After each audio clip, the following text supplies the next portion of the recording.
Welcome to the deep dive. Today, we're looking at Seattle, but maybe from a slightly different angle. Yeah, definitely trying to get past the usual, coffee and clouds. Exactly.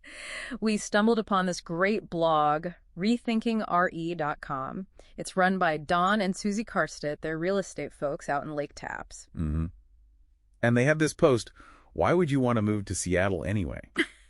Which, it's a good question. It really is. So we thought, let's do a deep dive into their reasons, their experiences as locals, what makes Seattle appealing according to them. Right. Uncover those compelling bits they highlighted.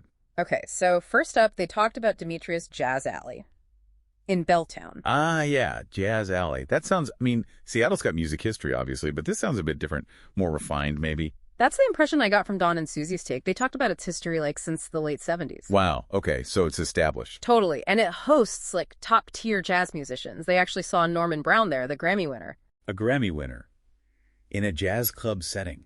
Yeah. That tells you something, doesn't it? It really does. It suggests, a real appreciation for that kind of musicianship, maybe beyond the grunge scene everyone knows. And the vibe they described. Candlelit tables, low stage. Yeah, you're right there. They said it felt almost like a private concert. That intimacy is key, I think. Ah, and they mentioned a full dinner menu, too. Mm-hmm. So it's a whole evening, not just popping in for a set. Makes sense. And it's not just jazz, right? Did they say blues and R&B, too? Yeah, world music as well. Yeah. So, broader appeal. For Don and Susie, it felt like it revealed the soul of the city, in a way. I like that, the soul of Seattle. Okay. So, naturally, they had to talk about the Space Needle. You can't not. The icon, yeah. From the World's Fair back in '62. But what Don and Susie found interesting was that even for locals, seeing it in person, it still gives you a thrill. It hasn't really worn off. I can believe that. Some landmarks just have that presence. And they mentioned the experience up top has changed quite a bit since Sky City closed. Oh, yeah. Big time. They talked about the Loop Lounge. The Willa. The Loop. L-O-U-P-E. It's on the rotating glass floor. 500 feet up. Whoa. Yeah. Glass floor. Rotating. Yep. Seasonal 21-plus gem cocktail tastings. Pretty unique way to see the city. Maybe a bit. Intense. Intense is one word for it. But definitely memorable. They mentioned other options, too, though, more casual. Yeah, Tip Top Cafe for snacks like soft serve and a sunset bar for drinks. But the real takeaway seemed to be the redesign. Right, the open-air glass walls, the leaning benches. Those leaning benches, they're transparent, apparently. You lean out against the glass. Okay, that's brave. But cool. And the glass staircase. It sounds like Don and Susie felt these changes made it more interactive, less like just looking at the view and more like being in it. Yeah, I get that. It makes it worthwhile even if you live there, maybe take visitors up. It's about appreciating those views you have right there. And right at the bottom of the needle, literally next door, is the next thing they highlighted. Chihuly Garden and Glass. Ah, Chihuly, the glass artist. His work is incredible. World-renowned, yeah. But Don and Susie pointed out he's actually from Tacoma, so it's a local connection. Oh, okay. That makes it feel more personal, doesn't it? Like Seattle celebrating one of its own. Totally. They called it a dazzling artistic experience. I bet. His stuff is just so vibrant. What did they say? Was there galleries? Yep, indoor galleries, but also an outdoor garden space where the glass sculptures are mixed in with the plants. Oh, cool. Like blending art and nature. And then the big one, the Glass House. It's this huge conservatory space with a massive, 100-foot-long sculpture hanging from the ceiling, reds and oranges. Wow, and that must look amazing with the natural light and seeing the Space Needle right through the glass. Exactly. Susie apparently took a great photo capturing that.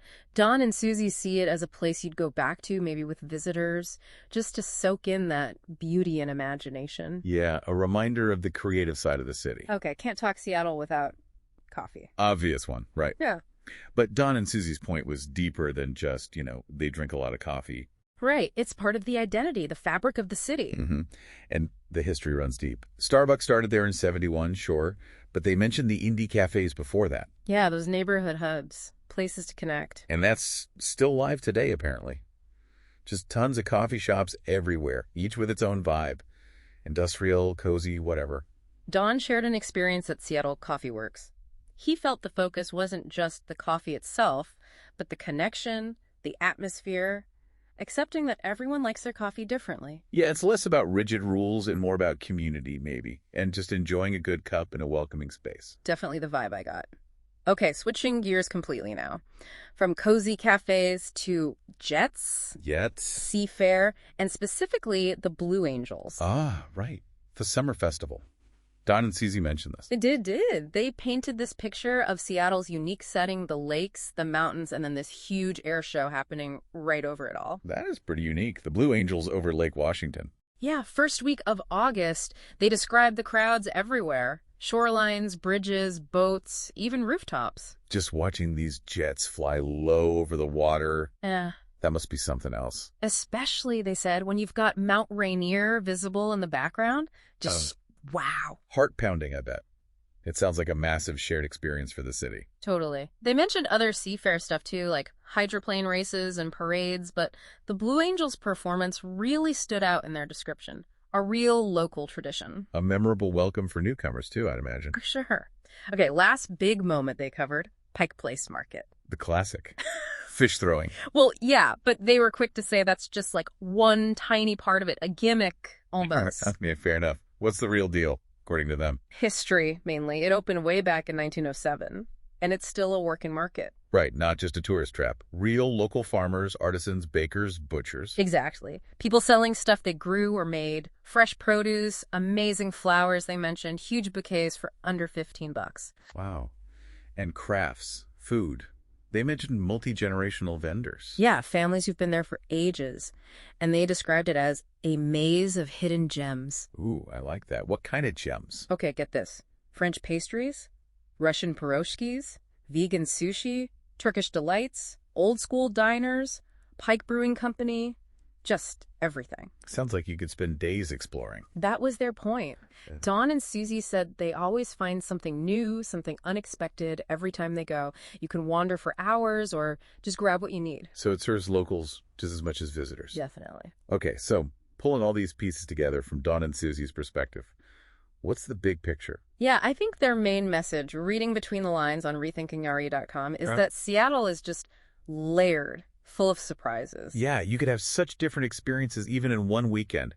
Jazz club, cocktails on a glass floor, art gardens, air shows. Right, it's got these deep historical roots like the market, but also this really forward-looking, innovative side. Mm-hmm. And that blend of urban culture with that incredible natural setting, the water, the mountains. It's potent. These 6 moments they shared, they're really just snapshots, aren't they? Glimpses into why people are drawn there. Absolutely. It's not claiming Seattle's perfect, no city is, but it highlights a pretty compelling mix. For sure, especially if you value like artistry, good food and drink, and the connection to nature. Yeah.